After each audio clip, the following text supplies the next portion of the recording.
Let's see if Kamala finally got that crazy cringe cackle under control. And you can talk about if you're the wokest or woker, but just stay more woke than less woke. Yeah. Nope. And yay. More woke stuff. It's not like everything in our society is already woke. More woke. That patronizing symbolic gesture is really going to help me in my pocketbooks, said no one, as I think that is the perfect representation of what the next 4 years would look like if Kamala Harris becomes the next president of the United States, which, surprisingly, some poll numbers are highlighting the larger possibility of this happening today. This as a lot of the fortification efforts that previously dealt a very gracious hand to the Democrats before aren't really being addressed by Republican legislators that are acting like perfect yellow bellies. Perfect, weak, pot-bellied, farmed animals ready with their very luscious, plump bellies ready for the picking. This as there's a lot of fortification efforts happening right now that are important to talk about. As of course, when you Google Kamala Harris, a lot of nice photos of her come up, her social media comes up, her official website, all the news articles about her come up. You Google Donald Trump, you get some photos, some bad, some good.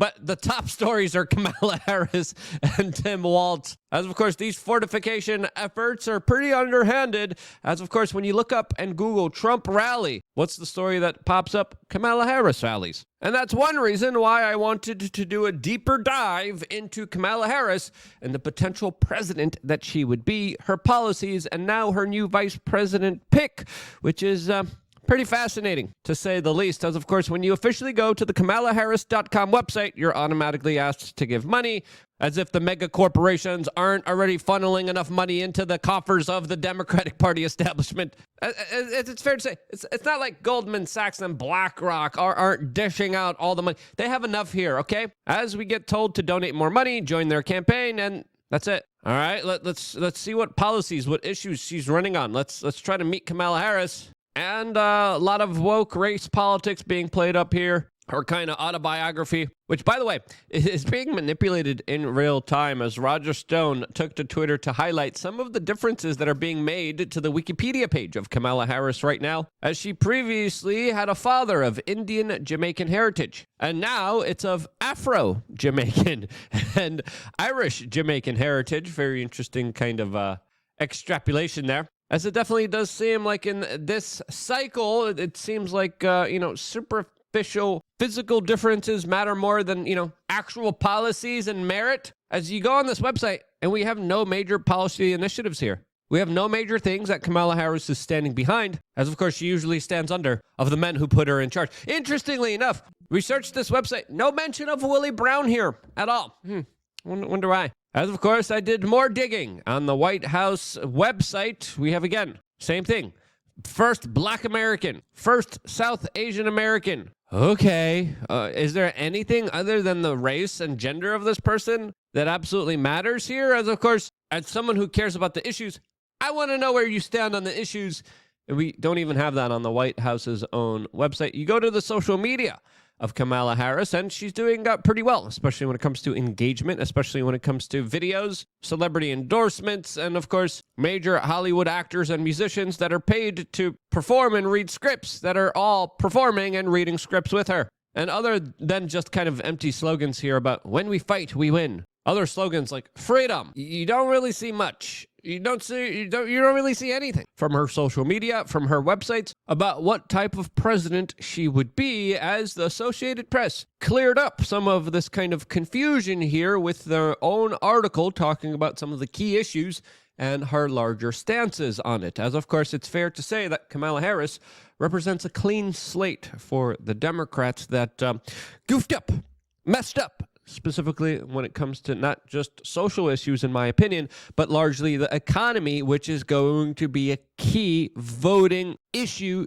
this political cycle. As of course, a lot of people are saying, hey, I can't afford groceries. The price of everything's going up. Our dollar is being printed. It's being inflated. We are $35.1 trillion in debt. How is this sustainable? How are we going to pay off everything that we keep spending more and more of the money that's not there, borrowing it into the future generations? as it's fair to say that the Build Back Better Bidenomics aren't really working for the average American out there. And that will be the key issue that will be the deciding factor, in my opinion, for this upcoming political cycle. Now, the political transformation of Kamala was really fascinating because she literally went from one of the worst politicians ever, one of the most disliked, one of the most unfavorable, to the golden boy for the Democratic Party establishment that with the corporate media, social media, and all the celebrities within Hollywood are all cheering and praising right now as the savior that's going to be coming in and, of course, doing everything in their power to make sure Orange Man doesn't become the next president of the United States. Excuse me. Bad Orange Man doesn't become the next president of the United States.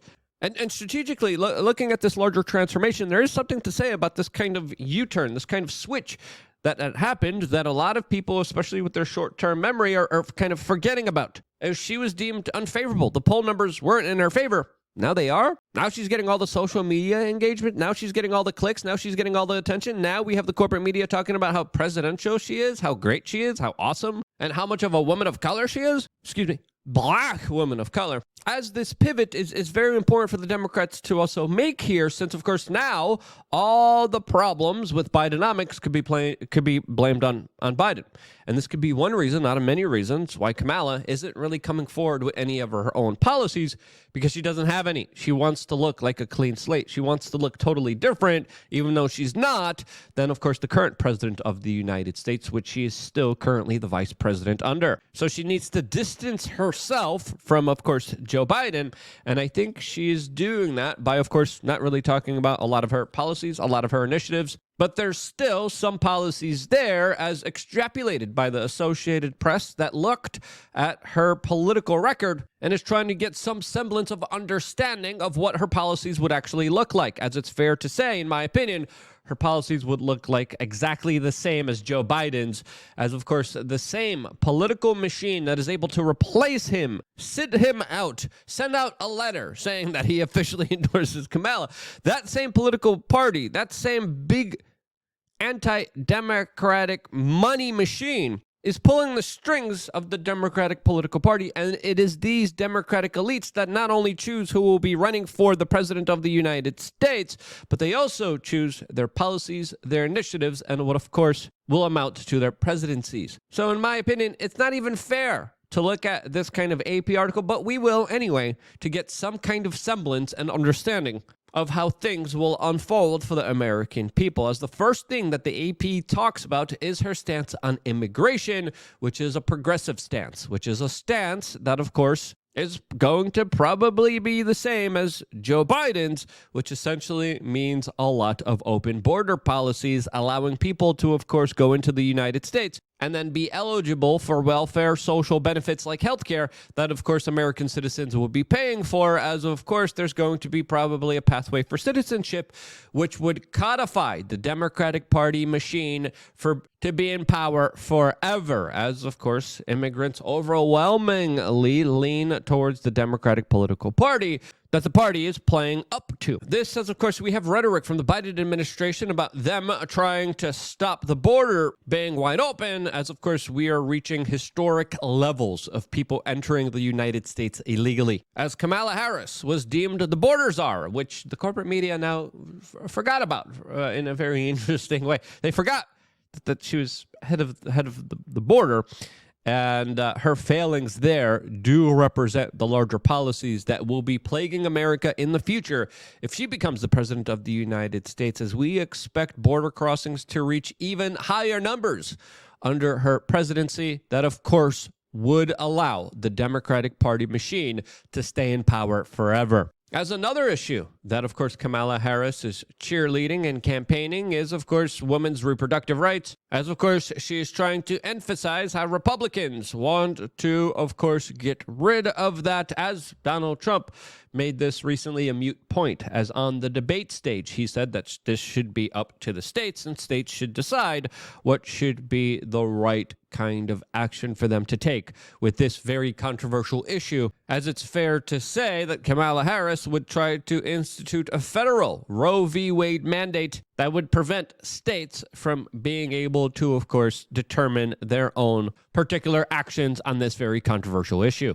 Now, when it comes to law and order, Kamala Harris did previously praise the Defund the Police movement and was a big cheerleader and supporter of the Black Lives Matter movement that, of course, led to tremendous human suffering and destruction of private property all throughout the United States to the cost of hundreds of millions of dollars and over 36 lives that were lost in the making of that mostly peaceful but fiery protest that CNN categorized in their own kind of very unique way. And it's fair to say there probably will be a larger demoralization effort when it comes to policing, especially if she becomes the next president of the United States. As, of course, her energy policies aren't also that impressive as well. As in 2020, she talked about how she would ban fracking, pursue a Green New Deal, and, of course, implement new progressive efforts towards new, quote, renewable energy, a.k.a.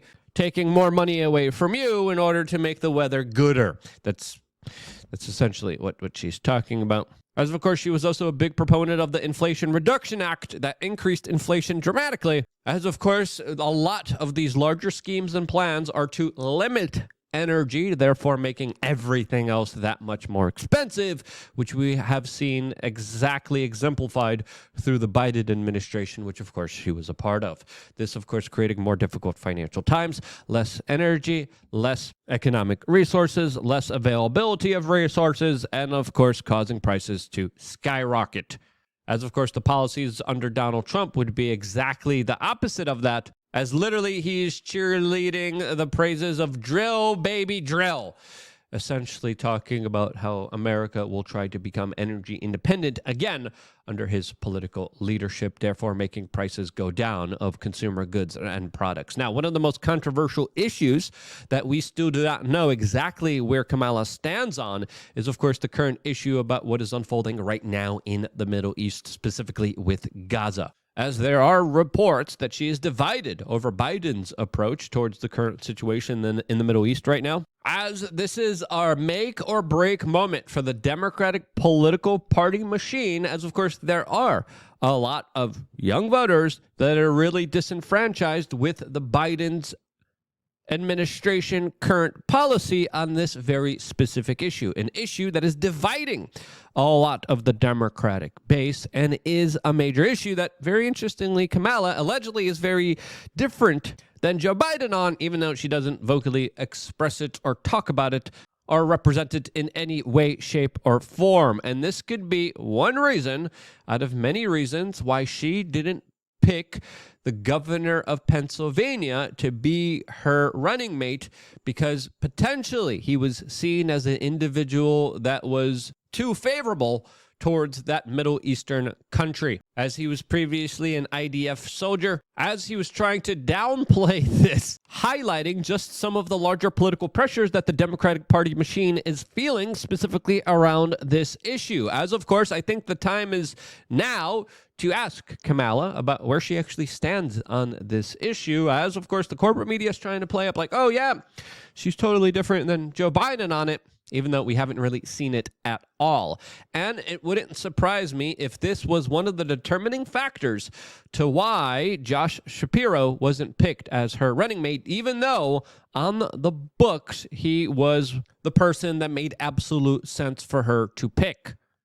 Her other pick, which we're going to be talking about in just a little bit, also very fascinating and very awful politically on this kind of larger issue, as Politico has a very interesting article talking about what we were just describing about, quote, what's shaping up as tension points between Harris and the left. As the byline reads, the Democratic presidential candidate is already encountering demands and disappointment over issues progressives want her to push harder than Biden. And as I mentioned before, especially when it comes to the energy issues and it comes to the Bidenomics Build Back Better policies, economically, Kamala Harris looks like she will be continuing those policies, even though she is trying to distance herself away from her, as, of course, the big money donors are demanding it, since, of course, it works so well for them.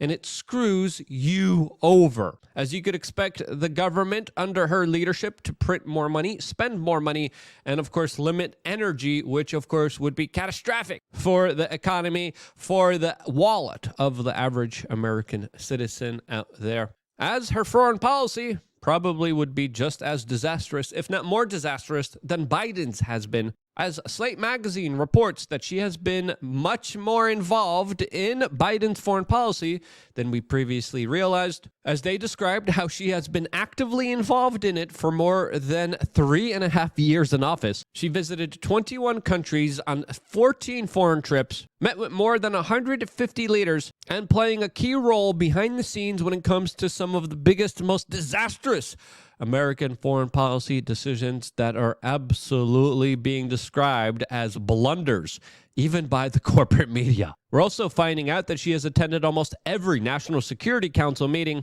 almost every presidential daily brief, actively engaging in these meetings, and, quote, being a leading voice in the discussion of these briefings, as it's fair to say that Sleepy Joe, who's not really there, his own foreign policy will probably be continued by someone who, of course, is already playing a key integral role in it.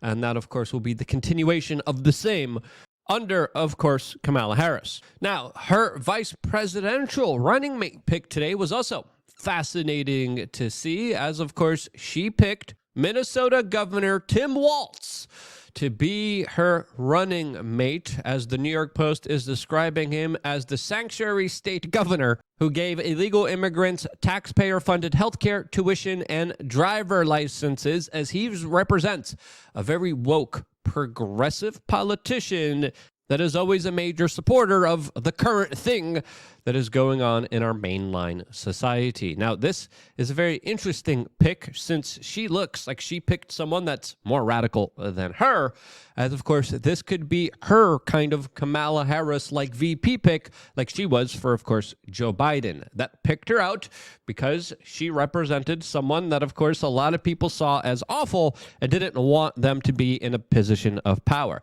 This could be the same kind of strategic move by Kamala Harris right now, as, of course, the moves he made in Minnesota have dramatically changed the state in what a lot of people would argue is totally the wrong way. As Mike Cernovich called him a, quote, legitimate sociopath without the plausible deniability of Josh Shapiro, who, of course, was too smart and made him nervous. He then goes on and describes how Walz admitted his support for 2020 riots, the BLM Summer of Love, and how he is a proud socialist and communist that supports the Islamic Muslim faction in the Middle East right now, which will play favorably towards the young Democratic voters that are fractioning the political Democratic machine. J.D. Vance had a very interesting thing to say about this VP running mate that he soon will be debating on the national stage, saying this specific pointed criticism of the governor of Minnesota. Actually, they make an interesting tag team because, of course, Tim Walz allowed rioters to burn down Minneapolis in the summer of 2020, and then the few who got caught, Kamala Harris helped bail them out of jail. So it is more instructive for what it says about Kamala Harris, that she doesn't care about the border, she doesn't care about crime, she doesn't care about American energy, and most importantly, she doesn't care about the Americans who have been made to suffer under those policies. This as Charlie Kirk decided to criticize this governor by saying, quote, you helped ignite the George Floyd riots. You stalled on deploying the National Guard for an entire day. You let your daughter leak the Guard's deployment plans online so that rioters would know how long they had to loot the city with impunity. As of course, there's also some pointed criticisms, especially when it comes to children and their ability to be surgically changed for life. There's also a lot of criticism when it comes to his kind of radical pro-choice messaging. He's very pro-immigration. There's also allegations of him misappropriating funds from the federal government during 2020 that was supposed to be spent on helping people, that was spent on luxury cars, homes, and vacations, allegedly, as he also represents an individual that is being described as Nancy Pelosi's sidekick, and that he was always able and willing to do whatever the Democrats demanded of him to do, which I think is also a very fair kind of criticism of Kamala Harris, that is willing to do whatever it takes to stay in power and, of course, do the bidding of a lot of the very powerful money brokers that are essentially calling the shots here in this upcoming political cycle. As of course, Tim Walz, in his own words, admitted that he is a socialist. Make the case. And for one thing, don't ever shy away from our progressive values.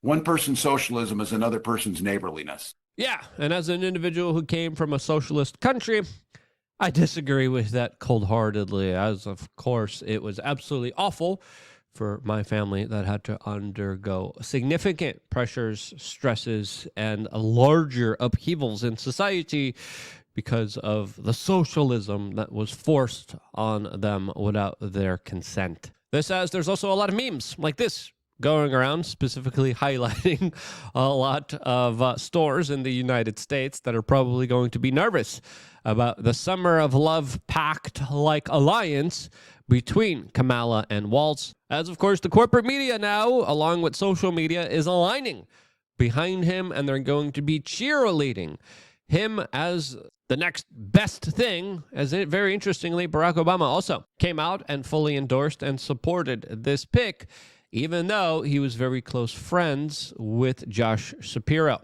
This as Kamala Harris is also beefing up her campaign staff with Obama veterans, which highlights a larger kind of acquiescence to a very powerful Democratic force out there in Washington, D.C. that probably is still calling a lot of the shots here. So I think this video is a good video to make you understand what's going to be happening under a likely scenario of a Kamala Harris presidency. And if you agree, share this video with your friends and family members. We return in just a few hours from now, 6 p.m. Eastern, with a live 2-hour podcast episode that you guys get to participate in just by simply signing up to LukeUnfiltered.com. If you haven't signed up yet, what are you waiting for? It's quick, easy, it's simple. Sign up right now. You could sign up for whatever your budget allows, $8, $15, $99, and you get the ability to call into the show and be a part of it. You get to, of course, join the conversation, call in, and ask unscripted questions.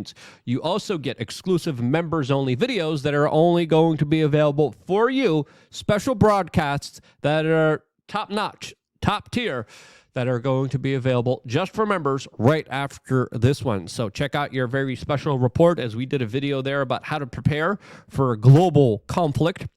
And that video, plus a lot of other videos, only available for members of LukeUnfiltered.com. You haven't signed up yet. What are you waiting for? Click the link right now in the description down below. And signing up, it's quick, it's easy, it's simple. You go here, click here, put in a little bit of information. You get emailed back a login. You log in, and you get 10-plus years of exclusive videos, 3 master classes, the crap list, seed oil card list, you name it. We got it. All exclusively on LukeUnfiltered.com. See you there right after this one. I wouldn't be here if it wasn't for you guys actively sharing this broadcast, because you do. Atlas gets a treat, which, of course, she's very grateful for. And I'm very grateful for your time. I'm very grateful for you guys participating in this independent media organization. I wouldn't be here if it wasn't for you, and this is why I love you guys. Stay tuned for more here on youtube.com/wearechange.